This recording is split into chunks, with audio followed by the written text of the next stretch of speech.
Hello, everybody, and welcome to Moody Park on a gray Saturday here in New Jersey. Luke Lemler alongside me, Luke Anderson. Got a bit of a Luke cast for you on this Saturday afternoon, and we also have a feature from a team in a different division than what we usually call. The Quakertown Blazers bring their 6-0 record into Moody to face off against the 4-4 South Jersey Kings, and the game got underway with a hit by a pitch, which kind of just brings me into what I just wanted to talk about here at the top of the broadcast, Luke. Lots of walks this week. This week especially, we've seen a lot of long, high-scoring games. If you're a pitcher right now and you're coming out here on a Saturday, you got a doubleheader ahead of you. Kind of what do you need to focus on so that the walks don't become an issue? Just throwing strikes. Obviously, not trying to do too much. You don't need strikeouts. It's a deep field. Let the outfielders behind you keep the ball in front. Just let them do their job. So it's Friedman on the mound today for South Jersey. He faces off against Everett in the box. Everett shows bunt. That one's up high. It'll be 2-1.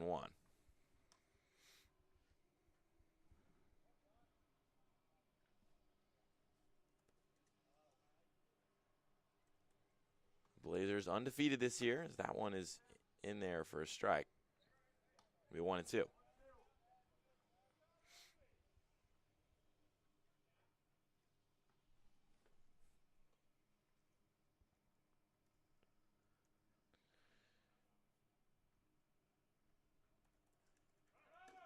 Runner goes. This throw down to second, not in time. And just like that, a quick runner in scoring position to start this one for the Blazers thanks to some aggressive base running.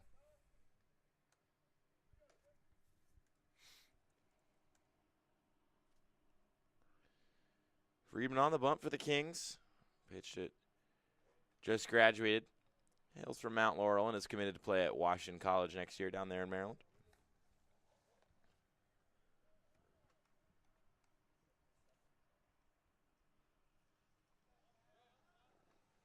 Don't get a lot of lefties in the ECCBL, but he is one. His 3-2 is fouled off.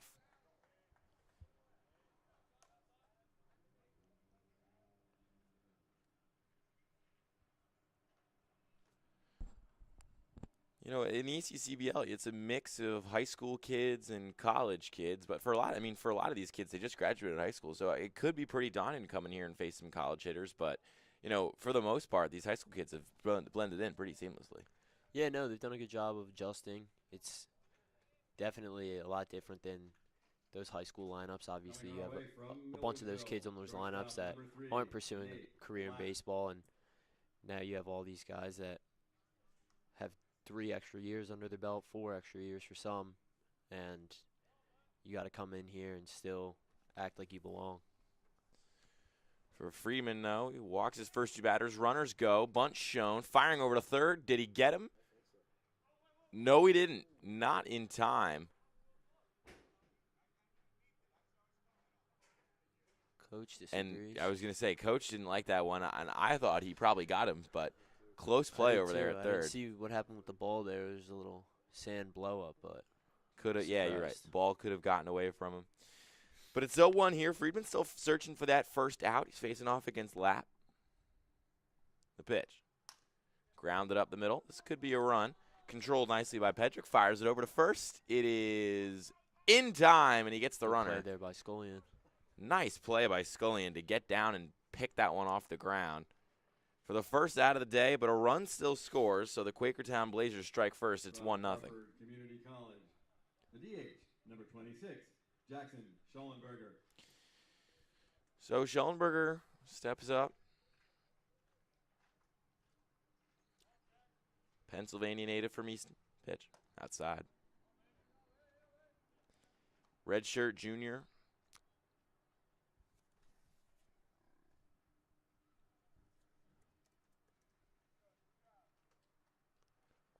The 1-0. Outside.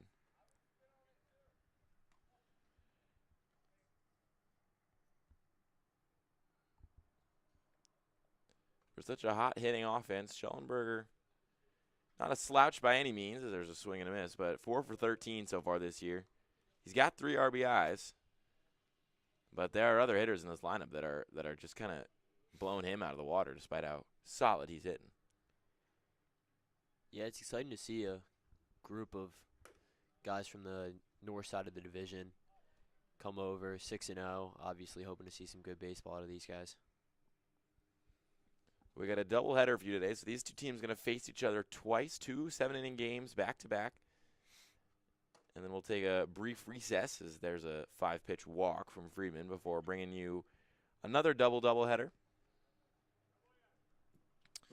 So Schellenberger walks. That'll be 3 walks so far for Freeman. And we talked about it at the top of the broadcast, but right now, command issues perhaps, maybe trying to pitch around these guys, but nonetheless, the pitch count is high and the walk count is high. There's a swing and a miss.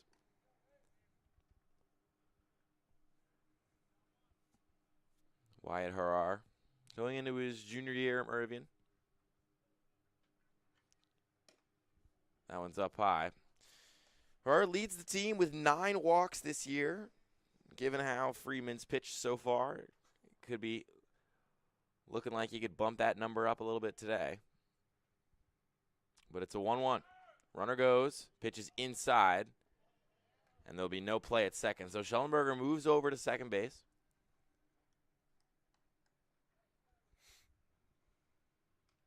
So there's runners on second and third for the second time this inning. This time there's just one gone. And the Blazers lead 1-0. Freeman's pitch. Can't catch the outside corner. It'll be 3-1. Yeah, really struggling here finding the strike zone. It doesn't even look like he has a pitch to bail him out. Runners on second and third. Freeman comes set. The 3-1. Way inside, and it seemed like Harrar wasn't sure off the top of his head, but umpire says ball, so he takes his base, and we're going to get a little bit of a mound visit here. You rarely see that. Yeah, especially in the first inning. Yeah. I mean, what do you tell Freeman right here? If you come to the mound, it's the first. The bases are loaded. This is a good team, a very good team that you're facing. It almost feels like you threw him to the wolves a little bit, fresh out of high school. But nonetheless, how do you get him back on track? Yeah, I'm really not sure if he's trying to strike these guys out. I'm not sure what his mentality is going into this. I don't know much about him in high school. I wasn't sure if he was much of a strikeout pitcher, but looks like he's not really hammering the strike zone at all here, not letting any of these hitters put the ball in play. So I'd assume it's probably just stay calm, hammer the strike zone, let the hitters do what they do, and hopefully your fielders behind you have your back. He comes set now with the bases loaded. And Harold Ivory up. The first pitch of the at-bat way outside. Harold Ivory, Alvernia University, going into his junior year. He's been really an offensive engine for this Quakertown team so far. He's 4 for 8 this year. Pitch. This one's lifted. Could get down. Coming over is Reba, and he's there. He makes the catch. Runner's tag. The throw to third is not in time. So Quakertown gets another run, but Freeman gets another out. So it'll be 2-0 Blazers, but Freeman has 2 gone here and runners in the corners. Number 25 from Army, West Point. The catcher, Max McGlone. Hard contact there from Ivory, but nonetheless, Freeman to get that out could be a bit of a boost going forward. Yeah, 100%. Pitch. Fouled back.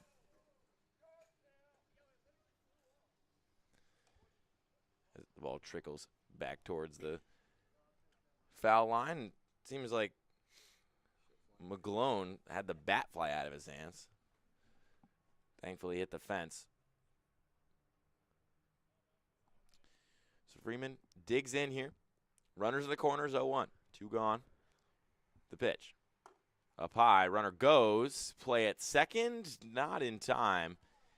It felt like a really late jump there from Harrar, but they just didn't get the throw down. He was trying to draw a throw. We saw it in an earlier week's game. We had the hesitant stolen base, got the catcher to throw down, and that runner on third base just walked home. It looked like they were trying to put together something like that there, but they didn't. That one's in the outfield. Harrar's round third coming home. Play at the plate. There will be none.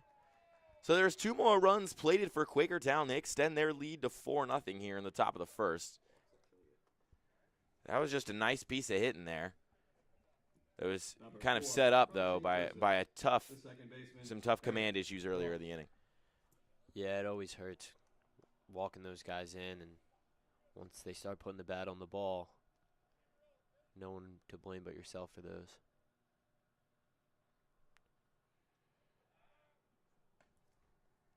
Freeman will step off.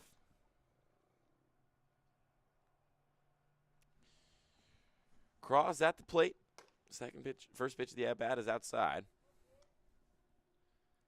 It'll be 1-0. Eric Cross going into his sophomore season at St. Joe's. Ambler, PA native. Didn't get a lot of action up there on Hawk Hill his first year. Went just 1 for 7, but he walked twice and was a run. 2-0 was high. 3-0.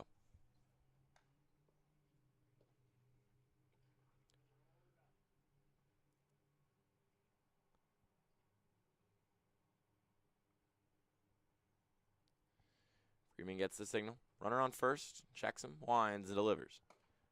In there for a called strike. It'll be 3-1. So, I mean, Freeman's up to 32 pitches at this point. Cross just saw 3 balls going in front of him. You going to swing here? I personally am. Well, he swings and he nicks the umpire in the process. His pitch before that was his best pitch I think we've seen today, right down the middle. If I'm Cross right there, I'm doing the same thing. I'm looking to swing, hopefully find something and drive it. Obviously, it wasn't the case for him. So Freeman will step. Full count here, 2 gone. 4 runs already in the inning. The payoff pitch from Freeman. Runner goes, and it's in there for a called strike 3. Got the outside corner. 4 runs in the inning, but Freeman gets out of it with a strikeout. He'll take to his dugout. And the South Jersey Kings will take to the batter's box as they look to come back from down 4-1 here in the bottom of the first. Don't go anywhere.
Back with you here at Moody Park as the Kings will take to the batter's box to get their first look at the Blazers and what they have to offer on the pitching front. Sanders on the bump for Quakertown.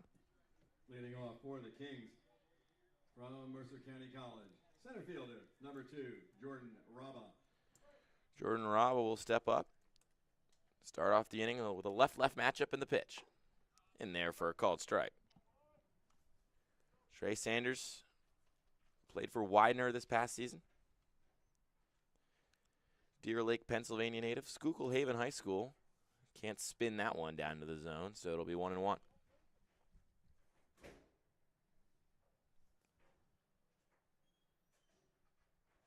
That one's cracked foul. As Rabe will tap the dirt off his cleats and settle back in.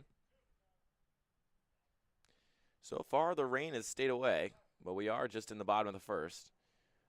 We'll see what occurs over the rest of the day. But we got a lot of baseball to play today, and so hopefully this field and this air stays dry.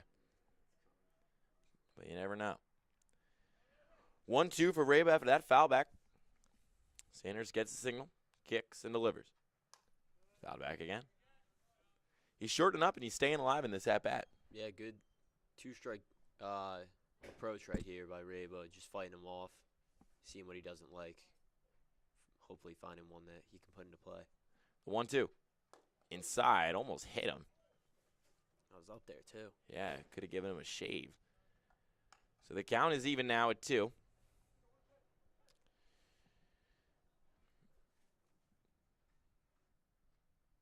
Sanders started 8 games last year for Widener in his 2-2. Swing and a miss.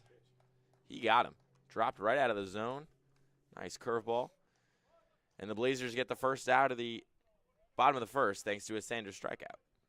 From Wagner, the catcher, number 33, Dom Inzilla.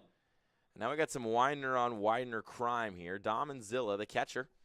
Surely he caught Sanders a couple times this year, so you got to imagine there's some sort of, maybe another layer to this matchup as the first pitch is fouled back. Yeah, you got to assume there's pretty significant bragging rights going on after this battle.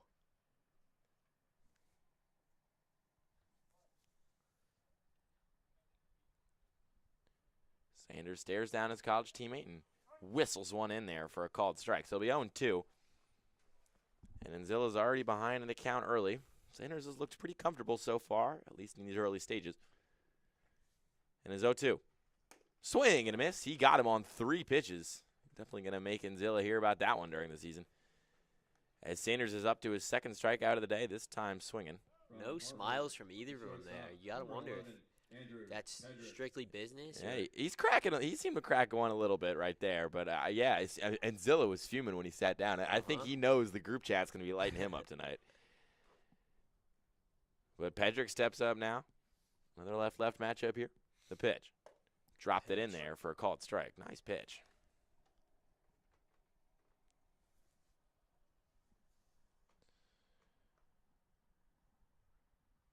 The 0-1. Fouled back. Looked like he tried to go to the same spot. Pedrick was more on it. Right in there. Pedrick was ready for it that time, able to battle it off.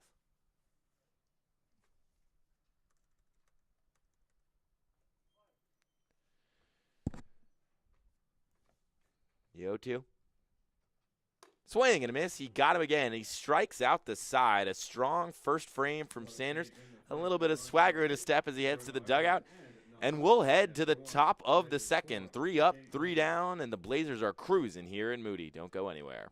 Hi, my name is Dr. Philip Glassner. I'm a hip and knee replacement specialist at Mid-Jersey Orthopedics. We're a multi-specialty orthopedic practice with offices in Flemington, Bridgewater, and Washington, New Jersey. We have 18 fellowship-trained specialists to take care of you from your neck down to your toes. We offer conservative management such as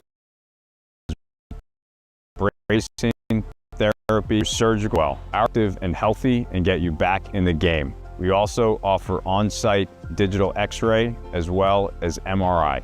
We have evening and Saturday morning office hours to assist with convenient appointment times, as well as having walk-in appointments available. Call us or visit our website at midjerseyorthopedics.com so we can help you to live life better.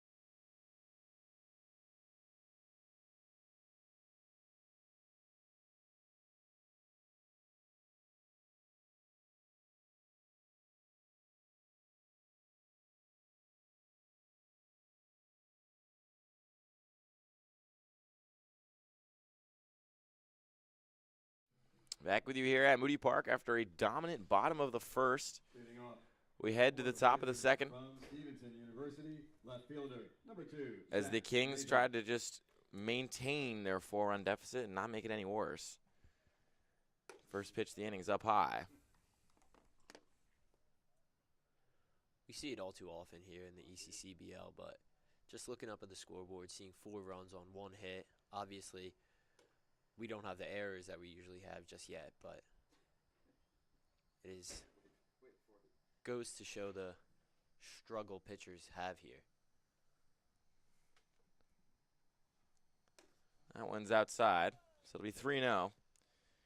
Freeman's still struggling to find that zone.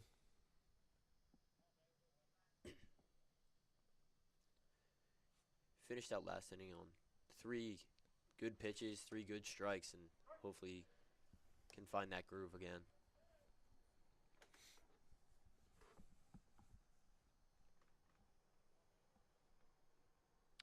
Freeman's 3-1. Dropped it in there for a strike. So went down in the count 3-0 early, but battled back. It's 3-2. Staring down Mesa. Freeman gets the signal. His payoff. Down low in the dirt. And there's another walk for the Blazers, as Mesa will take his base. Number 18, center fielder, Quincy Sanderson. And it'll bring up Quincy Sanderson. So the Blazers have gone through their order once already. Sanderson let us off. Yeah, hit by pitch in his first at bat. Didn't get to see just too much of Friedman, but was able to gather enough from the rest of his lineup. So Freeman, as we can see some bullpen action going from the Kings, will step off and fire over to first base.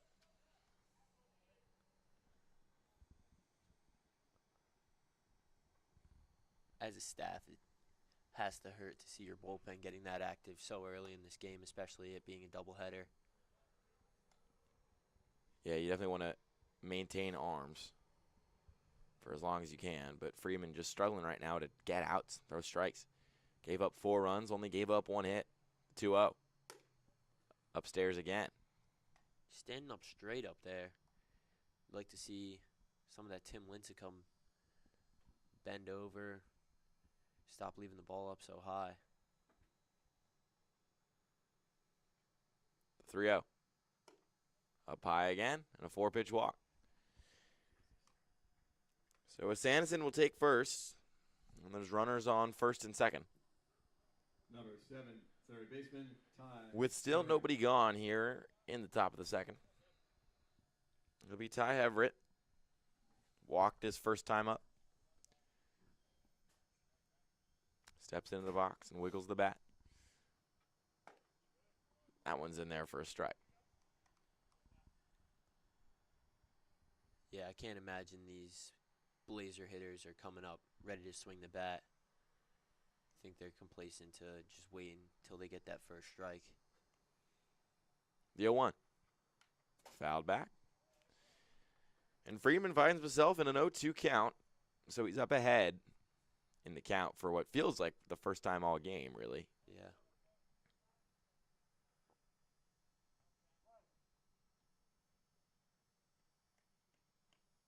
The 0-2. Good pitch. Spun it in there. Nice pitch, probably his best of the day. And Everett will sit down, retired looking. Drop the curveball right into the top of the zone. Nate Lapp. So that'll bring up Nick Lapp, the shortstop for Quakertown.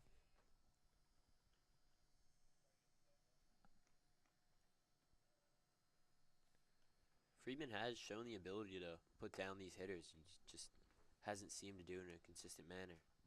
Consistency is key, and that's something he'll probably get a lot of, or at least be forced to build a lot of when he plays college ball next year at Washington College. But right now, it's kind of, just a couple weeks removed from a high school baseball season, as that one's popped up sky high.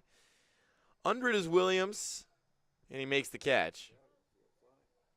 He called the infield fly on that one. So it'll be 2 on here. No runs across the plate yet. And a couple early walks, but Freeman looks to have settled in a little bit here in the top of the second. He's finding the strike zone again. It's like I said, he has the ability to retire these hitters. It just seems like he's having trouble finding the strike zone otherwise. Freeman's 0-0 up high. So it'll be 1-0.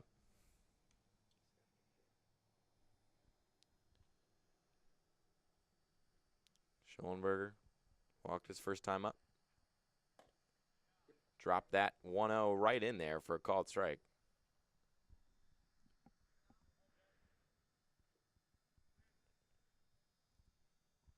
Be 1-1. This one is lifted the opposite way, tailing foul, and it ends up over the fence. Seemingly behind that one, Schellenberger might not have been expecting some heat here. So it's 1-2 for Freeman, who showed a little bit more commanding control so far in this half inning. It's going to be a big punch out if you could get it.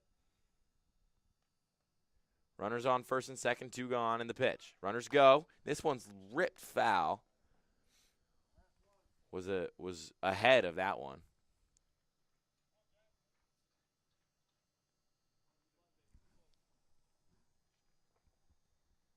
Yeah, runners are ready to go. It seems like they're trusting Schellenberger here to put the ball in play if he's able to, and if not, they're hoping Freeman puts one in the dirt.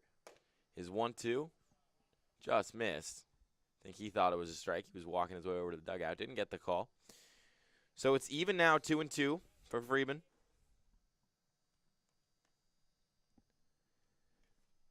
Derek Freeman stares down the runners, kicks, delivers. Runners go, pitch is low, throw over third, and he's got him by a mile. It's a good pick by Anzilla there. Got up, good throw. Way ahead of the runner. And the Blazers base running aggression too much for their own good.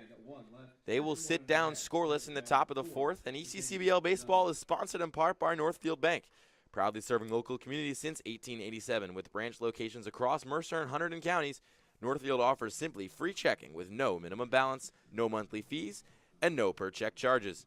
Northfield Bank customers also enjoy free online banking, mobile app access, and a free debit card for every purchase. For more information, please visit northfield.com or follow Northfield Bank on LinkedIn, Instagram, Facebook, Twitter, and TikTok at Northfield Bank. Don't go anywhere. We'll be right back with the bottom of the second.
Back with you here at Moody Park. We're into the bottom of the second here, and the first of a doubleheader between these two teams. Quakertown Blazers coming into New Jersey, all the way from Pennsylvania, with a 6-0 record, and thanks to a dominant first inning by Trey Sanders and a couple of nice runs after a couple walks, they lead 4-0 heading into the bottom of the second. Sanders struck out the side in the first inning. Didn't do it on 9 pitches, but was pretty close, as that one is blasted into the gap, going back on it is Cross, and it's over the fence. Scully back-to-back games with a home run. Get hot, stay hot. 4 for 5 in his last outing, and here he starts off his outing with a trot around the bases. That ball was crushed into the gap. Deep part of the field there, too. Scullion does his home run trot and touches them all as South Jersey gets one back. And Trey Sanders shows cracks. I basically gave him the announcer's jinx, told him he was cruising, looking strong, and then a deep shot to the gap. As that one is hit, could get down, and it does. Drops in into the corner, around first and digging in for second. And the Kings back-to-back extra base hits. They're starting to look alive here offensively in the bottom of the second.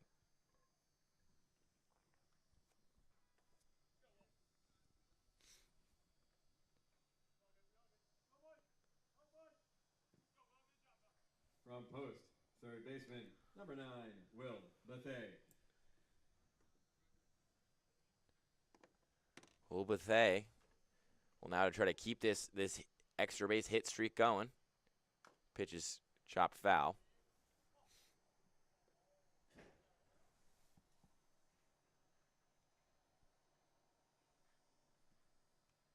Committing to play college baseball up post. Hails from South Plainfield, New Jersey. Just 1 for 8 so far, but he does have a double. The 0-1. Inside. This escapes away. Runner's going to go. This could be a close play. It's not even. And he's tagged out. So Fitzpatrick couldn't make it over to third in time. Tried to take advantage of the wild pitch. But there was just, with nobody gone here in the bottom of the second, it's a tough look and a tough idea. Yeah, you know what they say. You hate to make that first out at third and that last out at third. He's on second, scoring position with no outs. Just got to be smarter. So the bases are now empty for Bethea. 2-1 as the rain's really starting to come down here now. This one is chopped to third base. Coming on his Everett. He fires across the diamond, and he doesn't make the play because Schulten couldn't handle it. It's going to be an error on Everett and a runner on first now. So still 1 gone, but no out really made yet by Sanders. Just kind of got lucky with a throw down to third. The rain coming down could have an effect on how he's throwing the ball. Yeah, you got to wonder if that played anything to do with Everett's struggle getting the ball there. Obviously, that's a throw that most of these third basemen are capable of making. But it is coming down pretty hard right here at Moody. Yo-Oh, down low.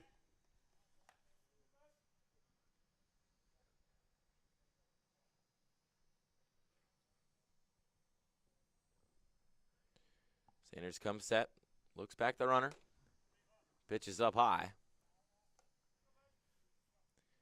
He's thrown him hard here in this inning, but he hasn't located them as well as he did the first inning. Could be a product of the conditions around him. One spectator already looking like he might be making his way back to the parking lot. Lasted all of... Possibly finding some spot under the tree. Yeah. Or just he's meandering his way, and he makes his way to the asphalt. So, yeah, he's definitely teetering his way on over to his car, it looks like. Or he's just enjoying a nice view of the parking lot. That one's outside, 3-0. No, I think he's going to his car. All right. He's bailing, but we still got a couple people popping up the umbrellas here. Lost about 20% of our fans. But the remaining 80% are cheering loud and hard. That one's in there, so it'll be 3-1. With 1 out and a runner on here in the bottom of the second. The pitch to Maxwell is outside. Oh, rather, he got the edge. Maxwell was turning and walking over to first. He thought he had it. But Sanders painted the corners. And so the count is full with 1 gone. And Maxwell at the dish, the pitch. That one's in the dirt. And Maxwell will take his base, so runners on first and second as the rain continues to fall here at Moody. From LaSalle, right fielder, number 7, Austin Buchanan. Austin Buchanan's going to step up now for the Kings. LaSalle University product. That one's down low. Trey Sanders started off so promising. You hope he finds that rhythm that he started off with. But it's 1-0. Sanders comes set, winds, delivers. That one spins in. And the count's even.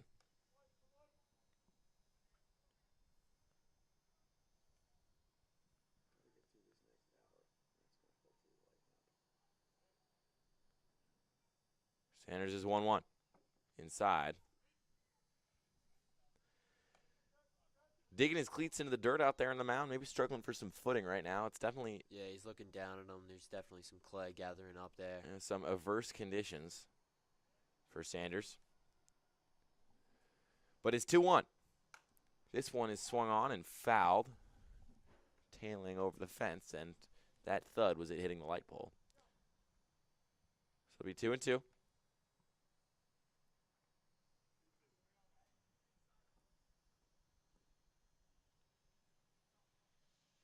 Sanders doing his best to stomp out some footing there on the bump.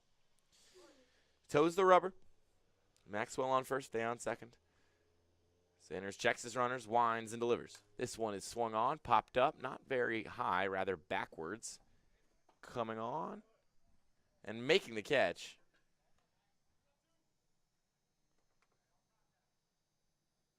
So that'll be the second out of the inning From Goldie Beacon. for Quakertown. Second baseman, number 17, Brent Williams. So Brent Williams will step up now in the box. Right-left matchup.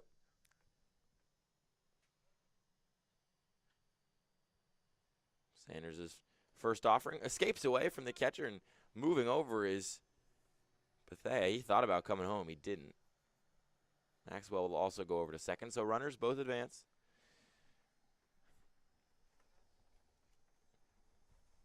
Succumbing to the conditions a little bit, it seems.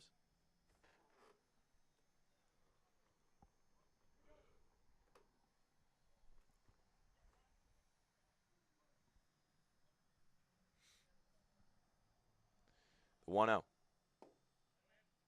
Inside. It's a good pitch and way to hold back there from Brent Williams. Williams easily could have swung at that. Saw Yeah. something he liked, but checked. Took the pitch. 2-0. Down low now. So it's 3-0 for Williams.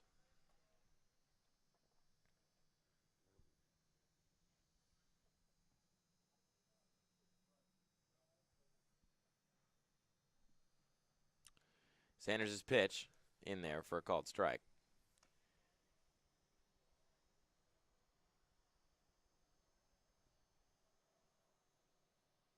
It's 3-1 now. 2 gone and 2 on. Sanders throws that one down and in, so it'll be a walk. And the bases are loaded now. So South Jersey fell behind 4-0 pretty early. As we're going to get a time called. We're going to get a little powwow here on the mound between Sanders and Ivory. Two just talking things over. After a quick fist bump, the meeting doesn't last long. So the bases are loaded now. Number 2, center fielder, Jordan Raba. So Jordan Rabo's up as the Kings have made their way to the top of the lineup. Williams, Maxwell, Bethea all on base. 2 gone. The pitch. Put it in there for a called strike. Zone 1.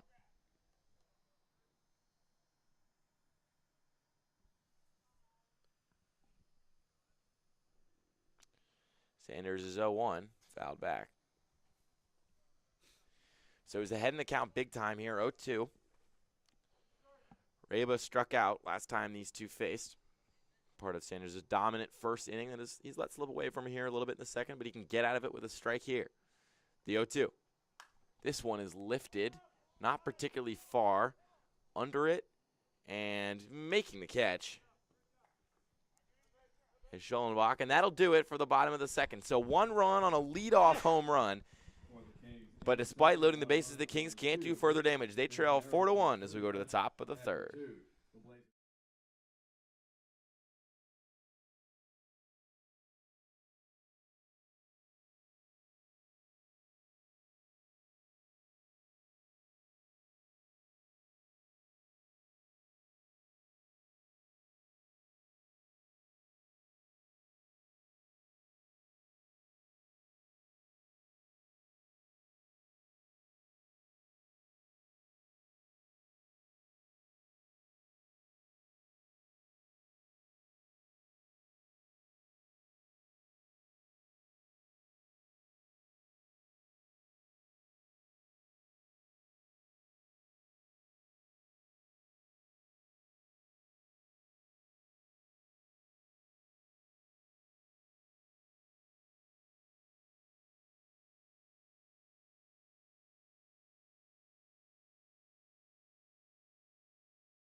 Number 26. Back with you here at Moody as we move to the top of the third. The Kings were able to strike with a home run in the bottom of the second. But Freeman's back on the bump after a second inning that showed, a little bit more control and more calmness than he had in the first. Yeah, no, definitely knocked down the pitch count a little bit from those 2 innings, but he's still up there at now 56. They did have that someone down there in the pen. He looks like he's still down there. You got to wonder how long they're going to keep Freeman in this game. 2-0 is fanned at. So Schellenberger gives up a strike. These are shorter games, 7-inning doubleheaders. So 2 7-inning games, then we get a little break, and then 2 more 7-inning games. So that one's up high. So it'd be 3-1. So really, ideally 2 arms can get you through one of these games. 4 innings, and then 3. And, if Freeman can settle in, he could hit that number. It's 3-1's high, so Schellenberger will walk. Yeah, you're completely right about that. 10, You're not. Baseman Wyatt Harrer. You're expecting these guys hopefully get you 4 innings, 3 gets the job done. You just like to see a little bit more consistency. Hopefully he's obviously 60 pitches through only 2 innings is not what you want to see out of your starting guy in the first or second game. Schellenberger on first. The 1-0. Inside.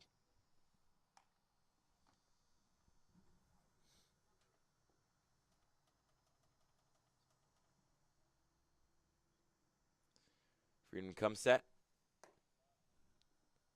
Too high. So it'll be 3-0.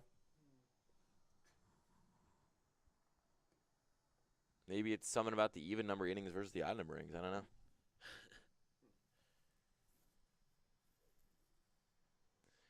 Freeman's 3-0 in there for a called strike. It seemed like Harrar was just taking all the way there. It's that same mindset here on 3-1? Yeah. I can't imagine he's getting too aggressive here. 3-1. Up high, and sure enough, he'll take his base. So there's runners on first and second. And that seems to be it for Freeman.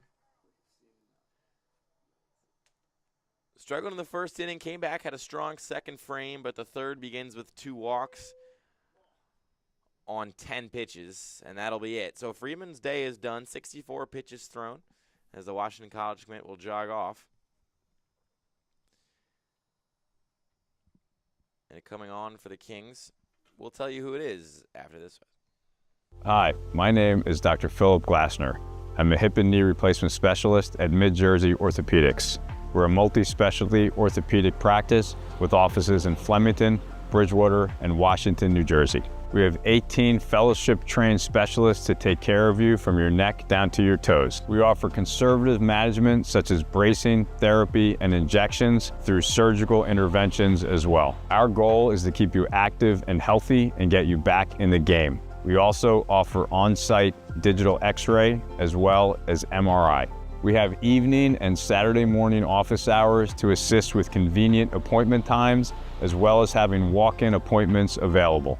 Call us or visit our website at midjerseyorthopedics.com so we can help you to live life better.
Back with you here at Moody Park. It'll be Chris Wolf Number 33. on the mound Right fielder Harold. for the Tucker. Kings after Freeman's day was done after 64 pitches.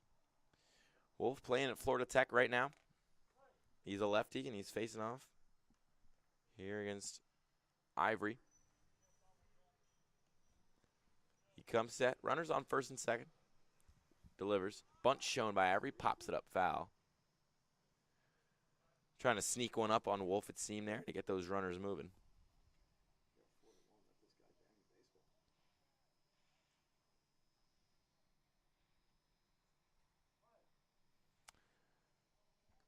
Ivory 4 for 8 on the season. 2 RBIs. Showing early here. Squaring again. He tries to lay it down, pops get it up. down. It's going to get down, and it dies right in the grass. Firing over to first and Oh, sailing wow. the throw What an interesting is throw. Wolf, and the runners are going to move. Now we're just throwing it all over At the this place. point, that was an interesting decision there by Wolf. As Quakertown gets a run on a throwing error from the pitcher. It'll be 5-1 Blazers.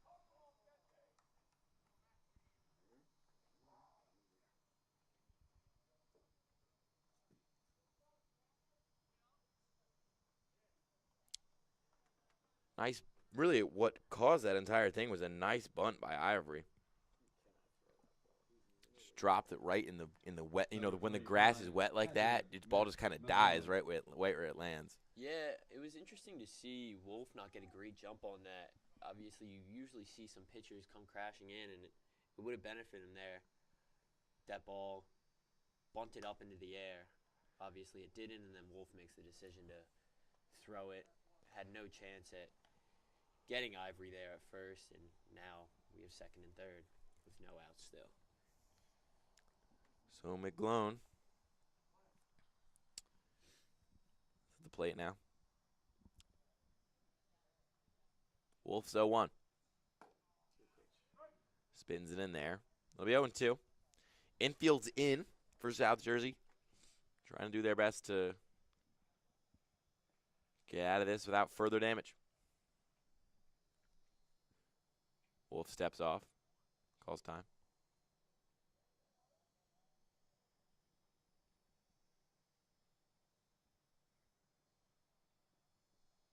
Comes set now.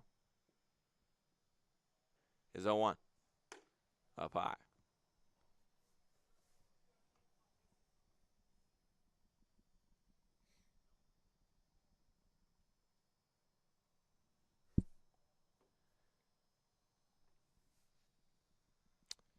Wolf collects himself. He's got 2 runners to score in position here. His 1-2 is lifted into the outfield. Coming on is Buchanan. He gets there on the fly. Runner's going to come from third. No play at home. And the Blazers will get another run off a sacrifice fly. They now lead 6-1. However, Wolf picks up the first out of the inning, so there's a runner on second now with 1 gone. Eric Cross.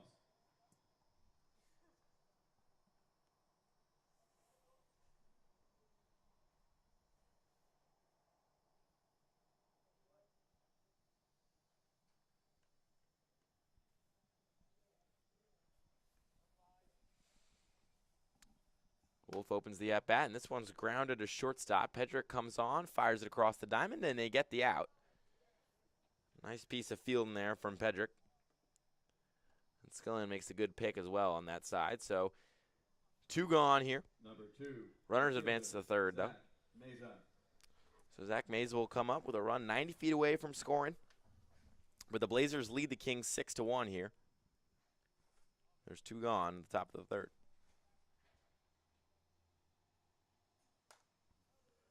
That one's fouled back.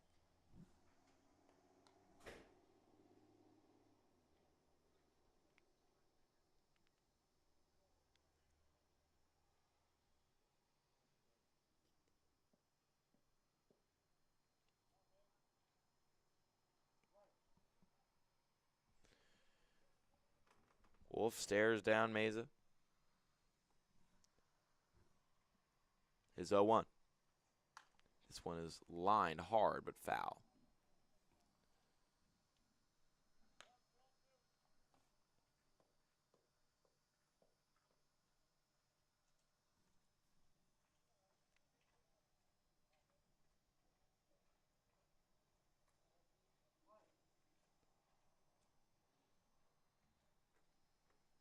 Wolf comes set. Delivers. This one's lifted. Foul again.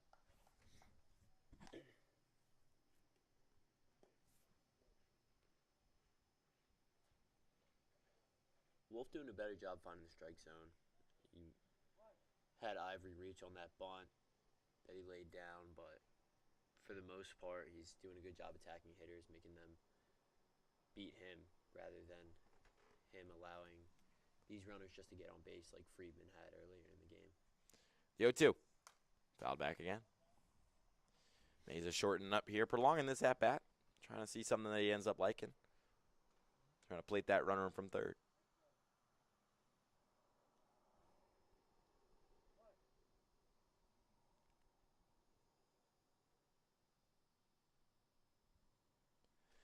Wolf delivers. Outside.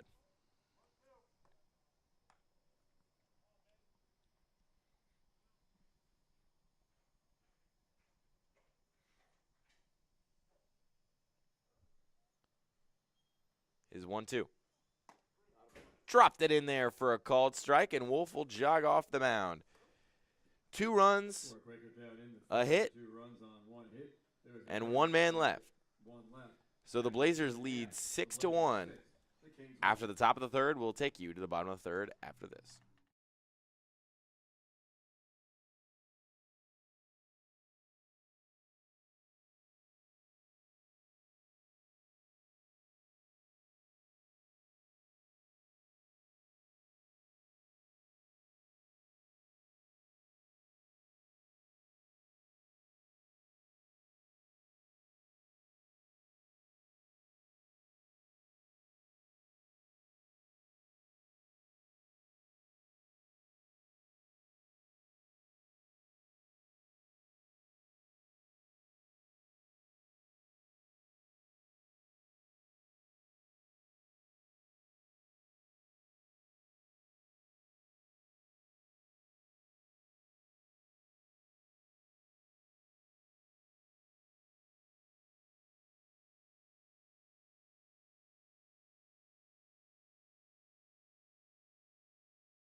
for the Kings. Back with you here at Moody Park. It's the bottom of the third. The rain continues to fall. And for the Blazers, their 6-1 lead is something they hope to protect here. With the Kings at the plate, Trey Sanders opens up the inning with an outside pitch. Now, Luke, he looked really good in the first inning. Struggled a little bit in the second, only gave up a run. Back here in the third, how do you find himself getting back on track? Yeah, I think he just has to keep doing his job, finding the strike zone. It's going to be tough. You can see how beat up that mound is getting out there due to the rain. Try and find something that he likes, settle in there, and just keep doing what he's been doing. Obviously, he was able to work himself out of that jam in the second inning, and doesn't seem like he's struggling too much right now. That one's in there for a called strike. So it'll be 3-1.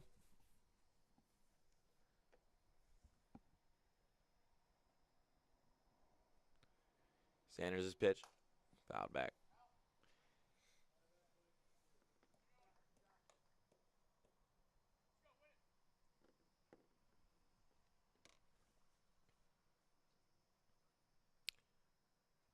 Six-one lead for Quakertown. Sanders and Enzilla facing off. That one swung on and missed, and he strikes out his college teammate for the second time today. Enzilla's going to walk down back to the dugout shaking his head. He's probably seen that pitch a million times in practice. Still can't hit it, and I'm sure Sanders will be quick to remind him of that. It's a little different being on the receiving end rather than up there in the batter's box. You'd think you'd get a little bit of a better read, though, being his catcher. Still, it has done nothing but fool him. So Enzilla's retired, and Sanders has the first out of the inning. First pitch almost hits Pedrick. Had him ducking, dodging, and weaving. The 1-0. This one is lifted into the gap. Going back on his Harar, and it's not down. So around first and pushing for second is Pedrick. And he'll get there standing. Third extra base hit of the game, and a nice time to get it if you're South Jersey. Gave up 2 runs in the top of this frame. Trying to do their best to claw their way back.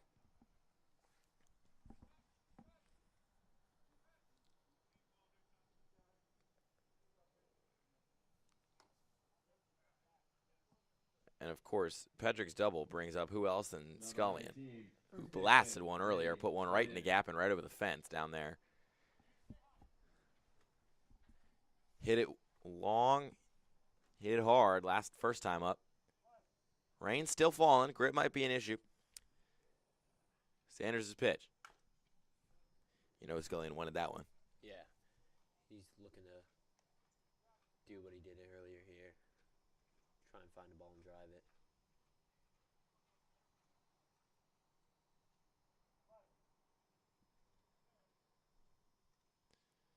The 0-1.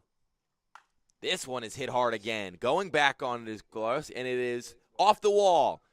Scullion's going to dig in for second, and Pedrick's going to get home. That one was close as well. Have a day for Scullion. He gets to second standing.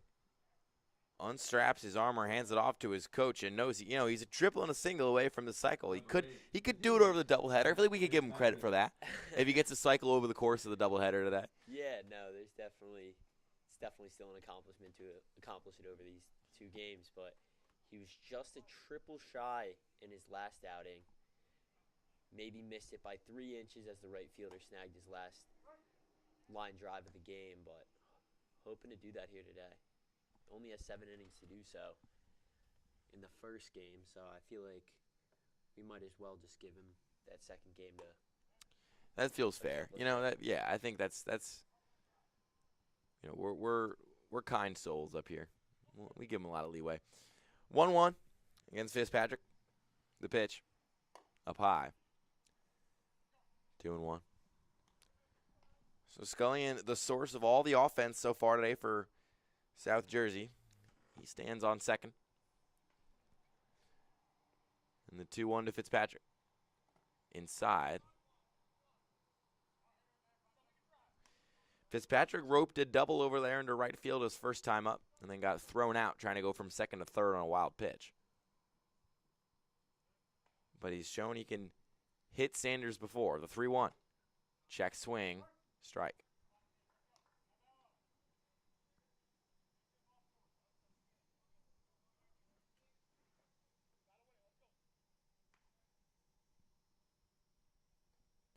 Oh. 3-2.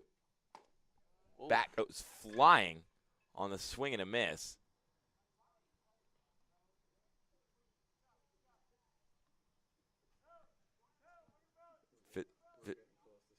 Fitzpatrick with some choice words for the fact that we're still playing in this rain.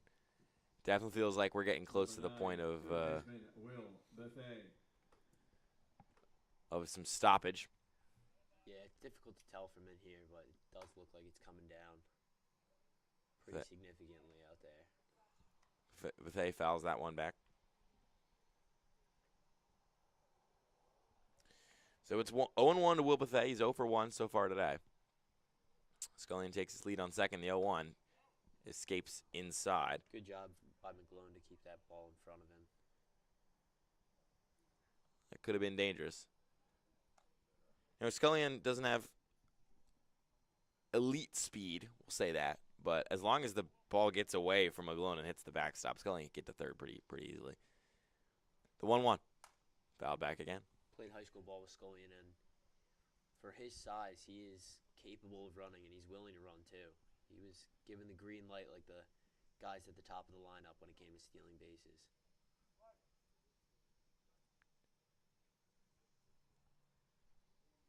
The 1-2. Hit high, not particularly far, coming on our ivory. But the catch will be made by the center fielder, and that'll do it for the bottom of the third. 1 run, thanks to a double from Scullion, as the South Jersey Kings get one back, but still trail by 4. We go to the top of the 4th. It is Quakertown 6, South Jersey 2. Don't go anywhere.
Back with you here at Moody Park. The rain is continuing to fall, but the Blazers' lead has risen the last couple innings. They are up to a 6-2 cushion, and they're looking to add on more here in the top of the 4th. Wolf still on the mound for South Jersey. Hey, he made a throwing error on basically his first real play of the game when he appeared last inning, but other than that, looked pretty strong, especially in pretty tough conditions to throw in. Yeah, no, he's looked good out here. You hate to see that throwing error. Just a bad decision, really. And that was his main problem in that last inning. But other than that, you're right, he has looked good. Needs to step back into a rhythm here, even with the rain. He's behind in the count 2-0, though, to a Sanderson. It continued to come down pretty hard, but you got to expect they're trying to at least get this first game out of the way. The Blazers here coming to a place that they aren't used to coming to, and it'd be a shame to send them back without anything to show for it. Yeah, not a short drive for Quakertown, that's for sure. Wolf kicks and delivers and can't catch the outside corner, so it'll be 3-1.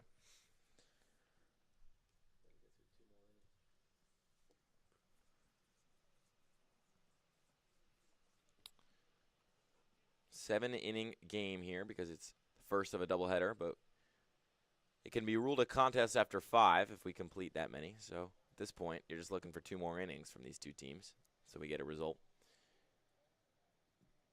Number 7, third baseman, Ty Everett. So Ty Everett's going to show up here, step into the batter's box after that walk of a Sanderson. He's 0 for 1 today. Walked in the first inning, struck out in the second.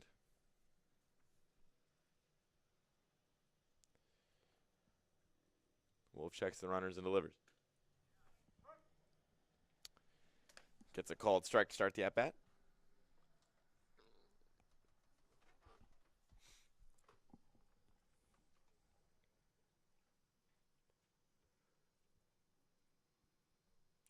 Wolf's 0-1. Fouled back hard. It'll be 0-2. So ahead in the count here is Wolf. He's throwing pretty hard so far today. Even in the rain, the velo hasn't dipped.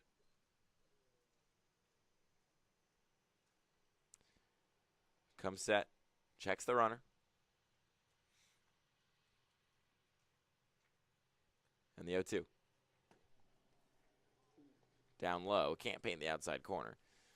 So it'll be 1-2 for Wolf. the Outfitters are playing a bit more shallow than we've seen them play recently. After the ball change, we've obviously seen a couple more extra base hits, a couple more home runs. The ball's definitely flying a little bit more. It's interesting to see these guys come in. I guess with the rain, they're maybe adjusting to that. But if a ball gets over their head, these runners are capable of stretching it.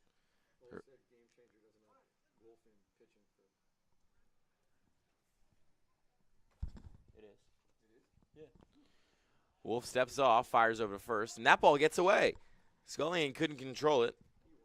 So Sanderson's going to turn and go all the way to first, or third rather, excuse me. Makes it there standing. Goes from one corner to another. As the umpire is going to call time. Give Wolf a new ball. Was that on Wolf or Scullion? Was that on Wolf or Scullion? So it's a 1-2 count. Wolf picks up his second throwing error of the game. Throws hard to the zone, also throws hard over to first base.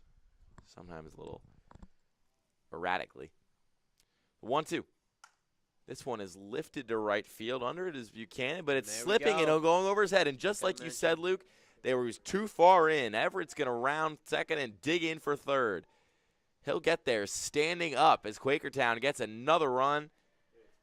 It's starting to really come down here at Moody. And the umpires are going to pause the game, and the teams will take to their dugouts. There was nobody gone here in the top of the fourth, and the Blazers lead 7-2. So the tarp comes out. We'll go to break, and when we have more information on where this game will go, we'll come back.